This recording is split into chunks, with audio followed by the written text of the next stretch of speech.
Pessoal, boa tarde. Já mandei o convite para o Dr. Flávio. Vamos aguardar ele entrar agora. Deixa eu adicionar. Oi. Olá, Ana, tudo bem? Boa tarde. Oi, Flávio, tudo bem? Tudo bem. Está ouvindo e vendo? Sim, tudo. Ouvindo e entendendo. E vendo. Certo. Tá. Vamos aguardar um pouquinho, né? Ver se alguém entra.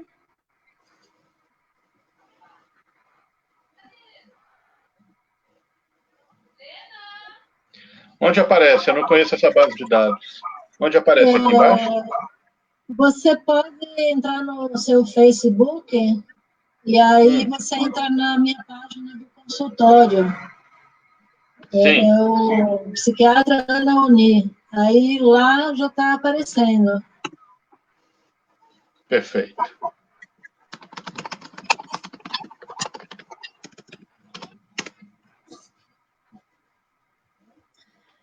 Pode esperar mais 2 minutinhos, se não entrar ninguém, a gente começa, porque fica gravada de qualquer maneira, e aí depois as pessoas podem assistir. Estou aqui no teu Facebook. E aí, está aparecendo para você? Tá aparecendo para mim, perfeito. Já tem 6 pessoas vendo. Ah, já tem 6 vendo? Já. Ué, essa informação não está aparecendo para mim, que estranho. Ah, tá certo. Já achei. Tá bom, então, bom, para quem não me conhece, eu sou Ana Uni, sou psiquiatra e trabalho com a síndrome de Tourette já há 20 anos, né? É uma coisa que eu estudo bastante. E a síndrome de Tourette é a presença de tiques motores vocais de forma crônica. Quando os tiques atrapalham a vida da pessoa, seja por dor, seja por afetar a rotina, ou os tiques serem muito graves, né, de poder machucar a pessoa precisa de tratamento. Em geral, essas medicações são usadas medicações para controlar os tiques. As que são mais eficazes são os antipsicóticos, só que os antipsicóticos eles têm como risco a discinesia tardia, né? Então, esses são os maiores problemas em relação ao antipsicótico. Eles são os mais eficazes, mas eles têm o risco de causar discinesia tardia. A discinesia tardia é um transtorno do movimento que pode ocorrer em até 20% das pessoas que usam antipsicótico de forma crônica e é muito difícil de tratar e muitas vezes é irreversível.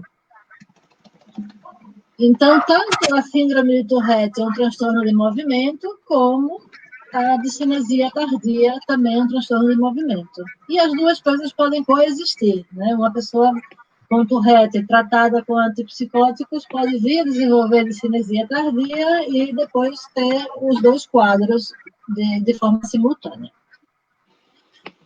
Quando os pacientes não respondem aos tratamentos convencionais, e aí há outras medicações, né, antipsicóticos, antidepressivos, ansiolíticos, estabilizadores de humor, antihipertensivos, enfim, tem várias medicações que podem ser tentadas. Quando nenhuma dessas medicações funciona, a gente diz que o quadro é refratário. E existem alguns tiques, especificamente, que podem ser muito prejudiciais. Então, tiques, por exemplo, de dobrar o pescoço de forma contínua e de forma brusca, que podem vir a levar a problemas na coluna, né? Eu já tive um paciente que, por conta de um movimento constante de pescoço, teve uma dissecção da artéria basilar e acabou tendo um AVC. Ficou em coma, né? Então, alguns tiques podem ser extremamente graves e a pessoa pode não melhorar com os medicamentos ou pode não poder esperar pela ação dos medicamentos. E aí, às vezes, a gente usa a toxina botulínica. Então, para falar de toxina botulínica, eu convidei Flávio Salem, né, que é neurologista. E, Flávio, você pode se apresentar para as pessoas? Posso sim. Boa tarde a todo mundo. Meu nome é Dr. Flávio Salem, eu sou neurologista, doutor em ciências pela Faculdade de Medicina da USP. Sou fellow em distúrbios de movimento pela USP e em toxina botulínica pela USP, onde eu trabalho com toxina há mais de 15 anos. Eu sou membro da International Neurotoxin Association, da Movement Disorder Society, da Academia Brasileira de Neurologia e da American Academy of Neurology.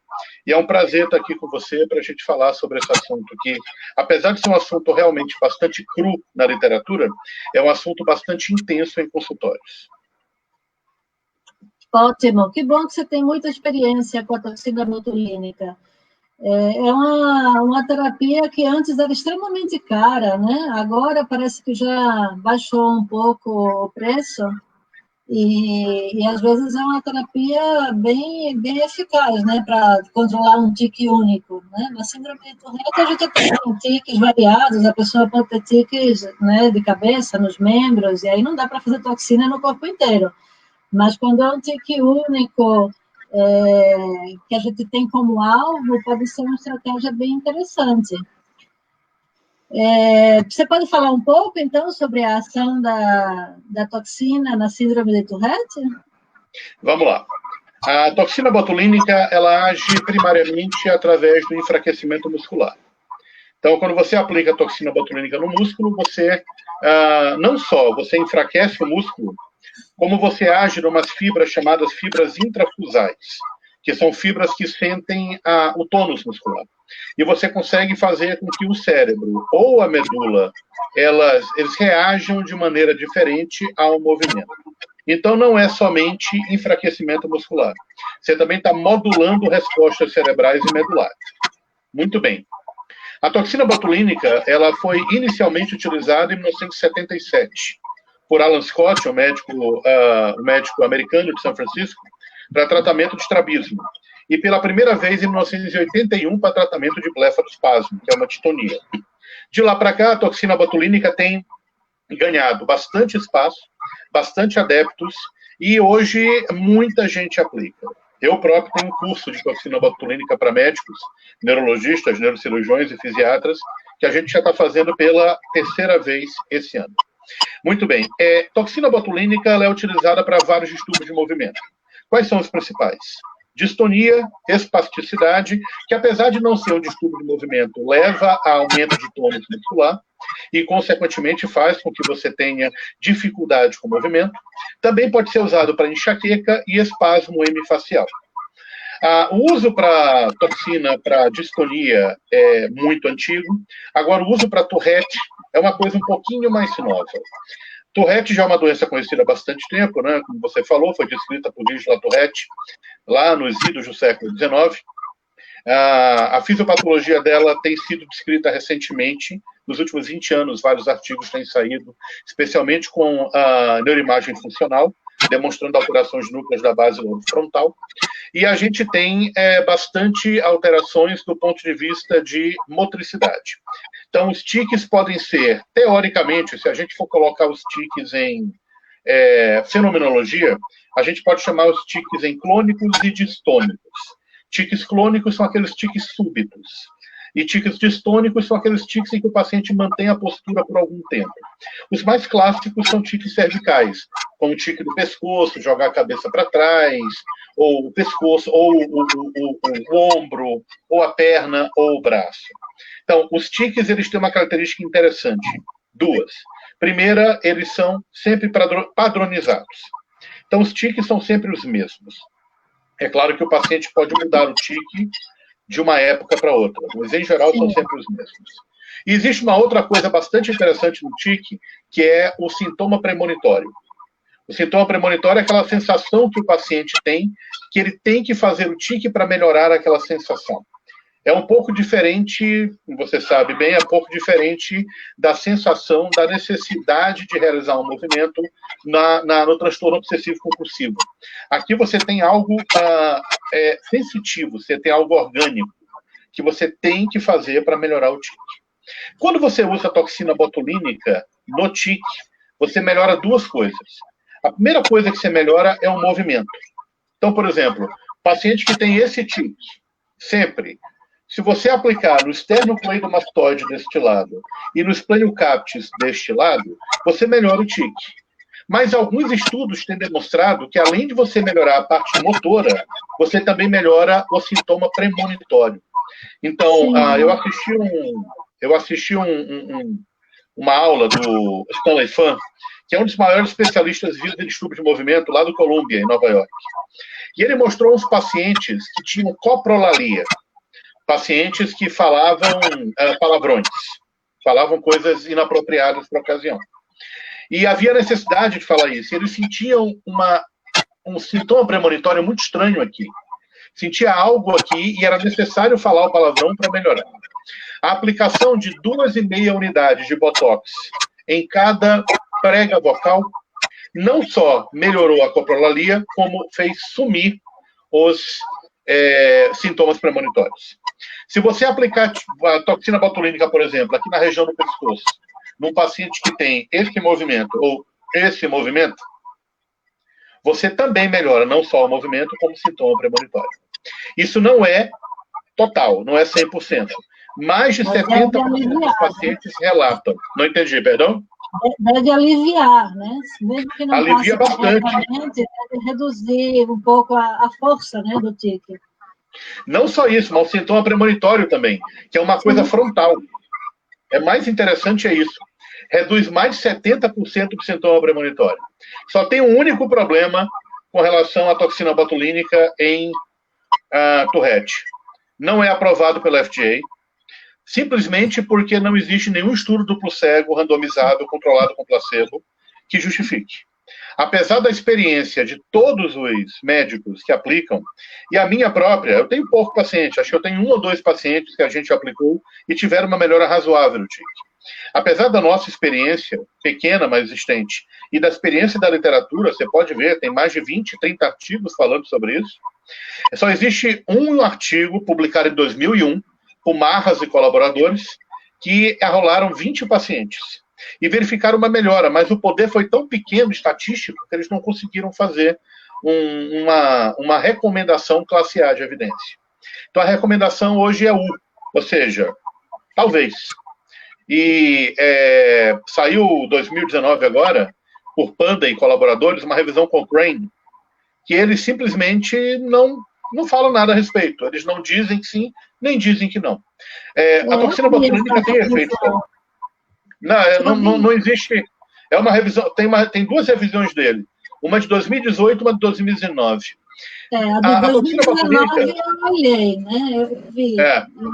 Mas o problema das revisões é essa, né? São poucos estudos, né? Embora seja eficaz na prática, a gente vê isso na prática clínica. Para você conseguir um nível A de evidência, você precisa de muitos estudos com um grande número de pacientes, né, duplo cego controlado com placebo, e é difícil. Tem coisas que são mais raras e a gente não consegue números grandes para ter esse nível A de evidência, o que não significa que não seja eficaz. Às vezes o negócio é até frequente, mas não tem quem faça o tratamento. Exato. Aí você tem pouquíssimas pessoas. Agora, qual é a minha recomendação? Eu, Dr. Flávio Salem, como especialista. Recomendação é: a toxina botulínica deve ser utilizada se os outros tratamentos tiverem falhado.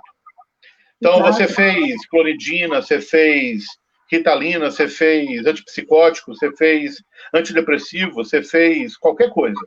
E não melhorou, o tique persiste. E o tique, ele é focal, como você disse, não é um tique generalizado. É um tique focal em que você tem um movimento só. Então, talvez valha a pena fazer toxina botulínica. Aí, se o seu médico não faz, então... Mesmo que você tenha vários tiques, pode ser que só um deles seja perigoso e realmente precise da toxina. Né? Então, eu chamo de sintoma-alvo. Às vezes você consegue uma melhora parcial com a medicação, mas resta um tique específico que você precisa tratar com a toxina. Né? Mesmo que ele tenha outros e outros menos. Né? A decisão caso a caso. A gente tem que lembrar que a toxina botulínica tem efeitos colaterais, mas efeitos colaterais completamente manejados e completamente prevenidos, desde que a pessoa que aplica saiba aplicar. Os efeitos colaterais são basicamente efeitos locais. Então, a aplicação no rosto pode levar a fraqueza do rosto, queda da pálpebra, sempre temporário. No máximo, 1, 2 meses está voltando. Dificuldade para engolir, fraqueza da mão, por exemplo, fraqueza da perna. Agora, sintomas generalizados são muito raros. Diarreia, fraqueza generalizada. Você só tem isso se você fizer uma quantidade muito grande de toxina.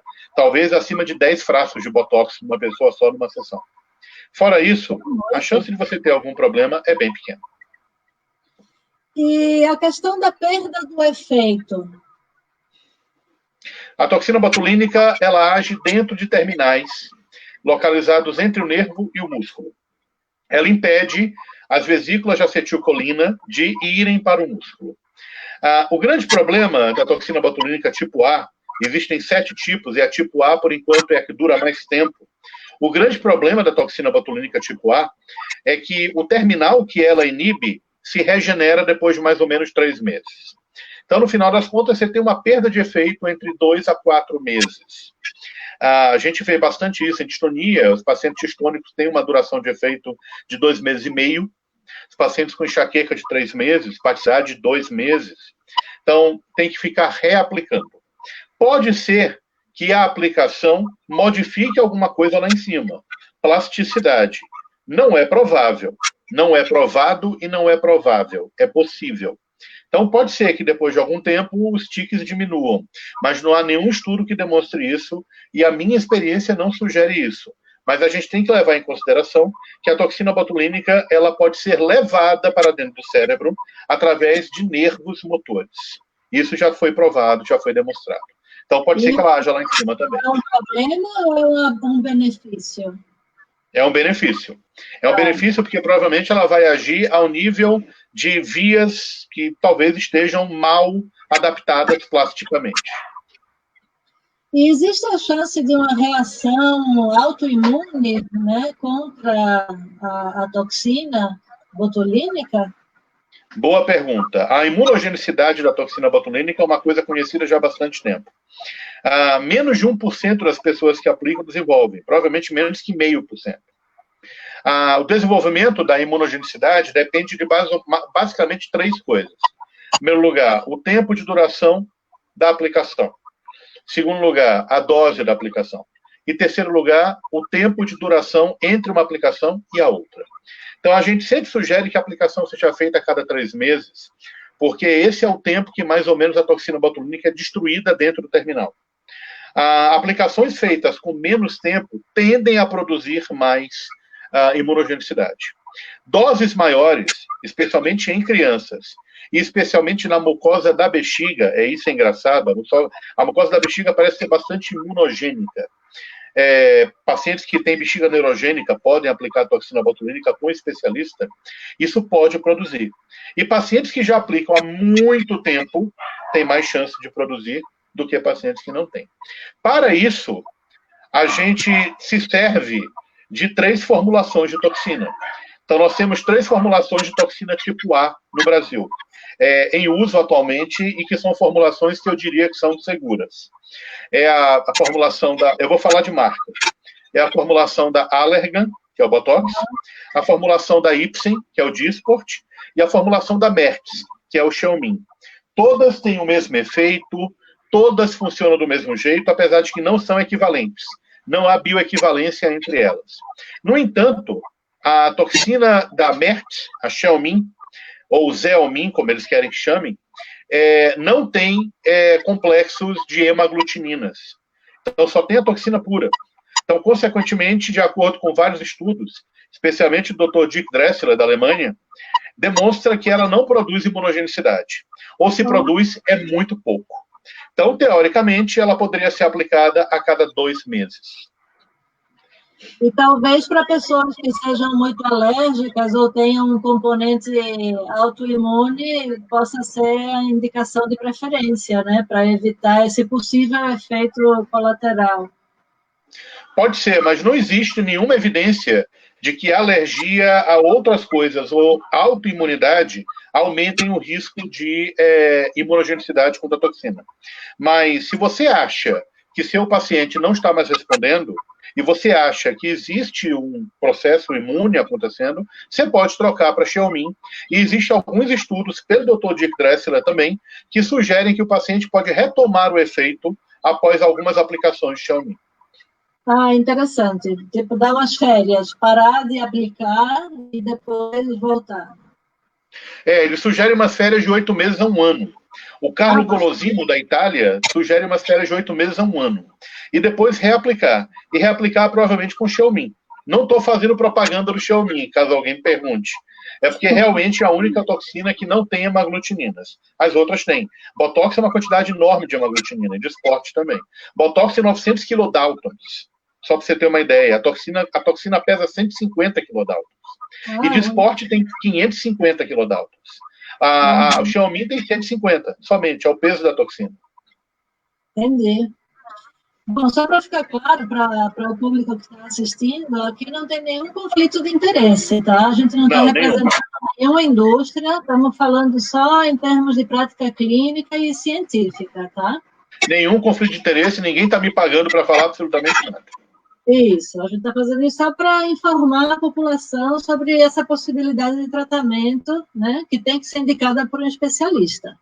Isso mesmo. E por falar em especialista, a gente sabe que o Botox hoje em dia é aplicado por dermatologistas, por fisioterapeutas, existem vários dentistas, né? Eu acredito que o ideal é que um neurologista aplique a toxina nos casos de síndrome de Tourette, né? Porque as outras pessoas não têm uma formação adequada para isso. Né? O que é que você necessária a formação. É necessária a formação. Eu tento não entrar nesse vespeiro, porque isso é perigoso. Agora, eu acho que é necessário a formação para que a pessoa saiba fazer o diagnóstico antes de aplicar. A necessidade de você fazer o diagnóstico correto é mais importante do que você saber quantas unidades tem que fazer ou onde tem que aplicar. Se você não faz o diagnóstico correto, se você de repente aplica numa doença, por exemplo, você está achando que é uma distonia. Eu vou dar um exemplo. Eu vou te dar um exemplo só, como é necessário expertise para aplicar algumas coisas. Há 1 ano, me foi encaminhado um paciente com distonia cervical. O pescoço dele bem duro e você conseguia ver o platisma e o trapézio pulando. E falaram, isso é distonia cervical, precisa aplicar. Perfeito. Bem, eu nunca aplico sem examinar o paciente, porque eu sou especialista. Meu doutorado foi em distonia cervical. Então, distonia cervical é uma coisa que eu sei bastante. Tentei mexer o pescoço do paciente. Não consegui mexer. A gente sabe que a distonia é um fenômeno elástico e plástico. A distonia, você consegue mexer o pescoço. Ele sempre volta para aquela mesma posição, mas você consegue manter certos graus de mobilidade, desde que o paciente não sinta dor e desde que você tenha cuidado. A Érica está perguntando uma coisa aqui, depois eu vou responder para ela. Aí eu resolvi mexer o pescoço do paciente. O pescoço do paciente não mexia, nem para os lados, nem para trás e nem para frente. Eu falei, não vou aplicar a toxina botulínica no seu pai. Falei para a filha. A filha ficou extremamente chateada comigo. Falou, não, o senhor tem que aplicar, eu vim para isso. Eu falei, não vou aplicar. A senhora vai fazer uma ressonância do pescoço primeiro. A filha, chateada, saiu do consultório. 2 semanas depois, a ressonância do pescoço mostra uma hérnia de disco enorme comprimida à medula. Quer dizer, se eu faço toxina botulínica naquilo, eu pioro a hérnia e o cara fica tetraplégico. Por quê? Vou enfraquecer a musculatura. Aquilo não é uma distonia. Aquilo é uma reação muscular à presença de um processo inflamatório radicular, meningo radicular. Encaminhei o paciente diretamente para o neurocirurgião. Se ele operar aquilo e fizer um tratamento adequado, não precisa de toxina. Ou depois que eu resolver o problema, a gente faz a toxina. Então, é necessário que você tenha expertise para você poder fazer o diagnóstico e saber quem vai e quem não vai se beneficiar de toxina botulínica. A Érica perguntou aqui qual é a idade mínima. Isso é discutível. A idade máxima não existe. Você pode aplicar em 120 anos.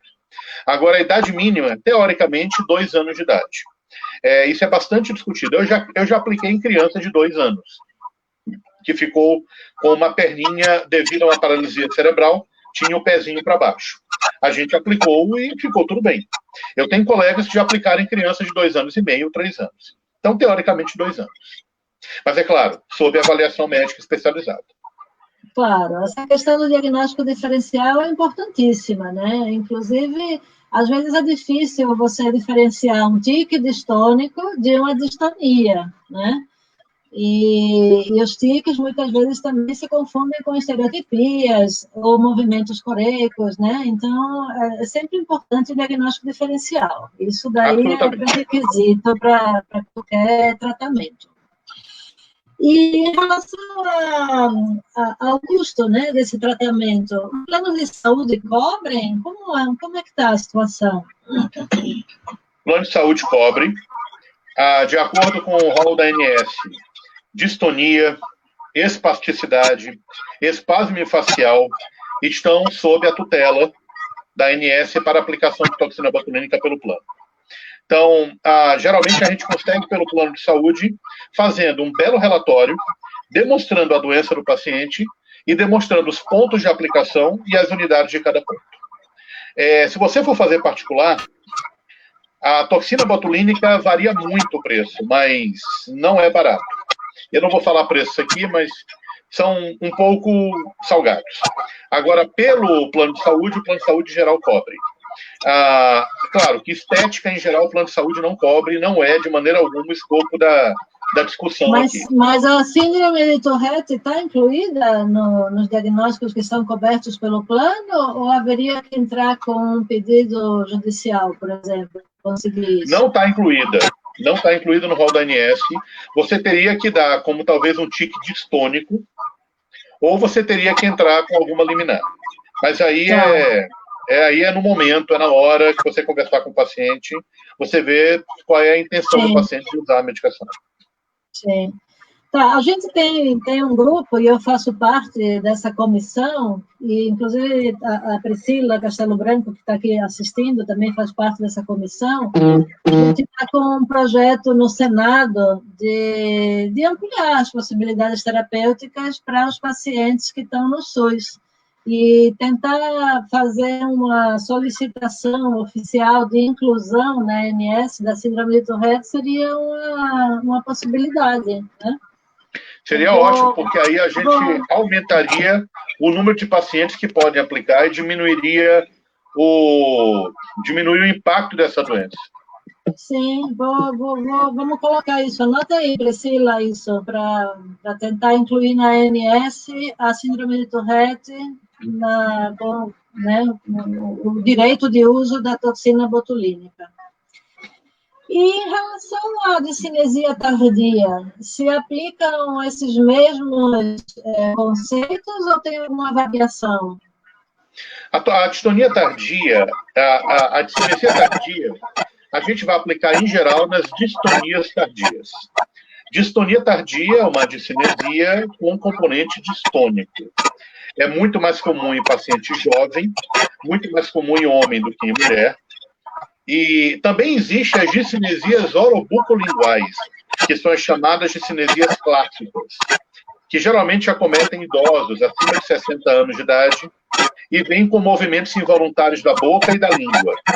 Podem estar associados com o uso de medicações ou pode estar associado com a perda da aferência devido à retirada dos dentes ou a presença de dentadura. Isso também pode estar associado. A distonia tardia, você sabe bem disso, é um tratamento, é uma doença ruim, porque geralmente acompanha o paciente por muitos anos e pode variar muito de acordo com o tipo de medicação utilizada, o tempo de duração, e pode piorar com a retirada da medicação ou com o aumento da dose. Ela pode aparecer meses a anos após a introdução da medicação antipsicótica. E apesar de ser muito mais comum com antipsicóticos típicos, como aloperidol, por exemplo, clorpromazina ou clorproperazina, sulpirida, etc., também pode acontecer com os atípicos, como aripiprazol, lanzapina, quetiapina ou, muito raramente, com a clozapina.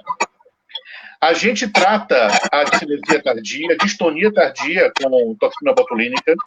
Eu acho que é um tratamento importante, porque a distonia tardia, em geral, não melhora muito com as medicações utilizadas. Agora, tem um ponto que a gente tem observado, que cerca de 30% a 40% dos pacientes, após a aplicação, melhoram completamente após 2 ou 3 aplicações.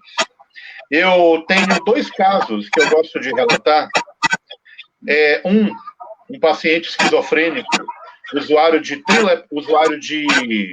olanzapina, que ele começou a fazer discinesia tardia com movimentos de retrocolos, que são os clássicos. Jogar o pescoço para trás e o tronco para trás com dúvida. Nós fizemos bastante toxina na musculatura posterior do pescoço. Depois da 3ª aplicação, as discinesias sumiram. Eu tenho também uma paciente que eu estou pensando em publicar, eu estou junto com um amigo para a gente escrever. Ela, depois do uso de bromoprida, que apesar de não ser um antipsicótico, tem propriedade antidopaminérgica, ela começou com os movimentos involuntários da testa, da cabeça e da orelha.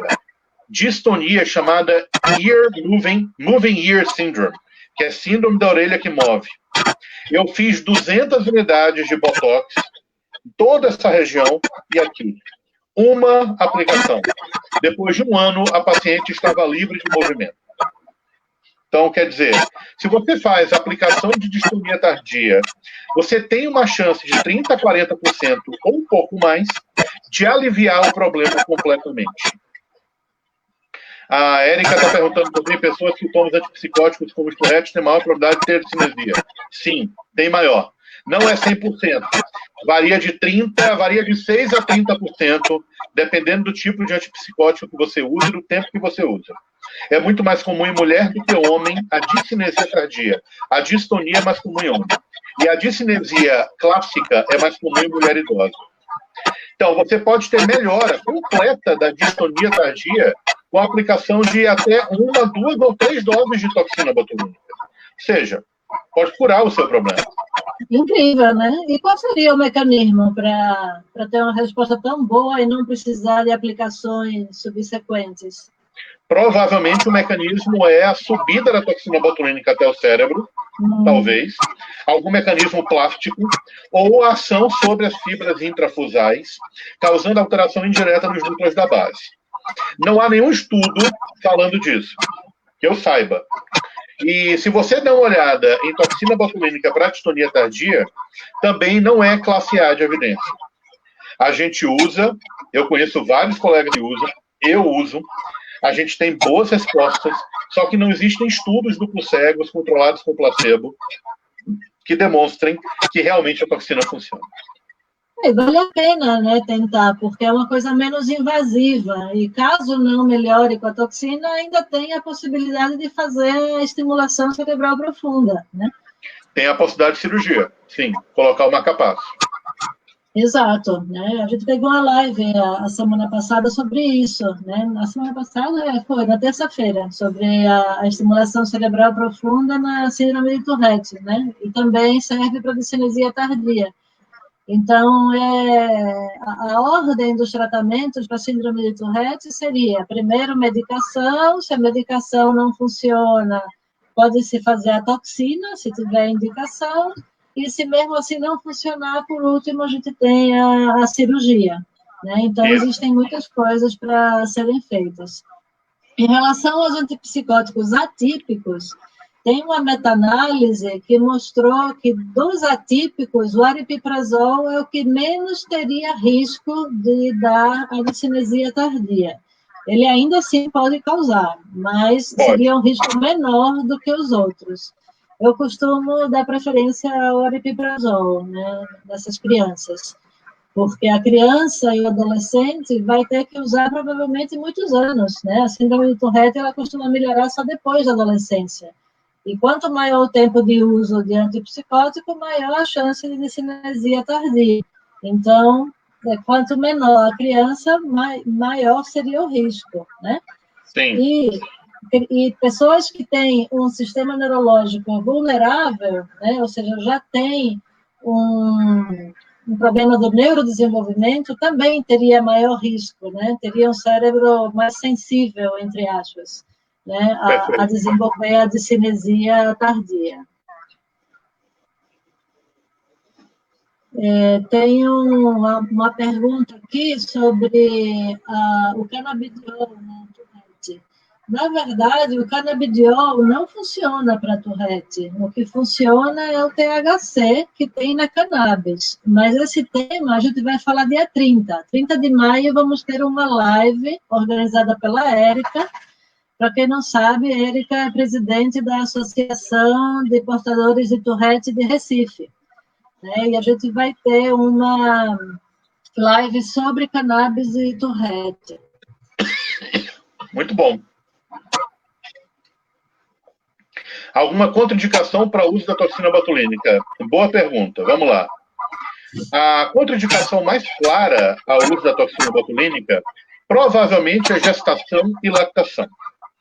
A gestação e lactação são situações em que a gente não pode garantir segurança do feto e nem da criança. A toxina botulínica provavelmente não sai no leite, mas a gente não pode garantir isso. Porque a gente sabe que a toxina ela pode ser absorvida pela circulação. E a criança pode desenvolver algum mini sintoma de botulismo, fraqueza ou dificuldade para mamar durante alguns dias. Então, a gente não aplica em paciente lactante. Paciente gestante. Eu estava vendo um estudo agora sobre toxina botulínica em enxaqueca, e alguns autores continuam aplicando toxina botulínica em mulheres grávidas, se a enxaqueca estiver muito intensa. O que geralmente não é o caso. A maior parte dos pacientes portadores de enxaqueca, eles melhoram a enxaqueca durante a gestação. Mas uma proporção aí não negligível de 1/4 das pacientes, 1/3, pode manter ou até ter piora da dor. E essas pacientes talvez se beneficiem de toxina na gestação. E como é que eu vou decidir se eu aplico ou não? Risco-benefício. Vários estudos, claro, não prospectivos, retrospectivos, em que avaliaram o papel da toxina botulínica feita em gestantes, de maneira proposital ou não proposital, de repente não sabia que a paciente estava grávida e fez, não demonstraram grandes problemas. Parece que só teve um caso de aborto, e talvez nem tinha tido relação com a toxina. A maior parte não houve nenhum problema. Então, o que talvez se comece a falar daqui a algum tempo, isso não é regra, não é recomendação minha, é aplicação de toxina botulínica em gestação, se necessário e se o risco for menor do que o benefício. Por enquanto, a recomendação é evite. Não há nenhum estudo que demonstre isso. Outra contraindicação importante é doença clínica. Então, paciente com infecção ativa, eu não aplico. Paciente com pneumonia ativa, eu não aplico. Paciente internado em hospital com hepatopatia, nefropatia ou cardiopatia descompensadas, eu não aplico. Eu espero melhorar. Eu lembro muito bem do meu chefe lá do Hospital das Clínicas, falando de casos em que houve alterações autoimunes, depois, não dele, da literatura, aplicações autoimunes depois da aplicação de toxina botulínica durante infecções ativas. E eu também lembro de uma paciente nossa que tinha vindo do Paraná. Ela tinha uma paraparesia espástica hereditária e ela estava com o dedão dela estava o dobro do tamanho, porque ela estava com um abscesso no dedão. E a gente mandou ela de volta para o Paraná, não aplicamos, ela ficou puta da vida, não aplicamos porque ela estava com aquela infecção do dedo. Você aplica na perna com aquela infecção, você pode produzir síndromes autoimunes. São raras? São, mas pode acontecer. Então, quais são as contraindicações? Doença clínica ativa, infecção ativa, ferida importante no local da aplicação, gestação e lactação. Miastenia graves e esclerose lateral amiotrófica são contraindicações relativas. Você vai fazer, se necessário, e se a dose usada for pequena. Nós tínhamos uma paciente com miastenia graves que nós aplicávamos para espasmo, nunca teve piora da miastenia, e nós tínhamos 2 irmãs que haviam um quadro de ela associada a blefarospasmo. Infelizmente, elas já faleceram. Nós aplicávamos o blefarospasmo delas e elas não tiveram nenhuma piora muscular em nenhum momento. Então, é isso. Muito bom. Vamos ver se aparece mais alguma pergunta, e se não aparecer, a gente encerra, né? Acho que a gente cobriu todo o assunto, Foi muito e bom. que bom. Você deu uma boa revisada aí, né? E também disponibiliza para as pessoas essa possibilidade de tratamento que muitos não sabem, né? Que pode ser feito. Muita gente não sabe, na verdade. Tem gente que nem sabe que a toxina botulínica existe, e tem médico que nem entende que a toxina botulínica é utilizada para tratamento de neurologia. Infelizmente. Porque geralmente a gente mais recebe conhecida para a parte estética, né? Tem médico que nem entende disso. E são os médicos que nos encaminham. Sim. Então, por isso que divulgação é importante. Te agradeço muito, então, por ter participado. E eu vou salvar aqui o vídeo, depois vou colocar no meu canal do YouTube e mando para você também divulgar nas suas redes. Tá Muito bom? obrigado pelo convite, eu espero que façamos outra. Bom final de domingo, faremos. Tem Um abraço, Ana. Tem só uma última pergunta aqui. Deixa, por favor, essa live no ar. Em adolescente e criança, o efeito pode ter mais sucesso? Jaqueline Florentino. O efeito é o mesmo, em adolescente como em adulto. Então, não tem diferença de efeito. Na verdade, depende somente se você acerta o músculo e se você acerta a dose. Em criança, talvez você possa ter mais efeito colateral, que você pode fazer uma dose muito grande. Só isso. Só isso você tem que ter cuidado. Tá ótimo. Então, vamos terminar o nosso domingo descansando. Tá? Bom domingo para todos. Muito obrigada, Para vocês Flávio. também. Obrigado, Ana. Tchau. Até.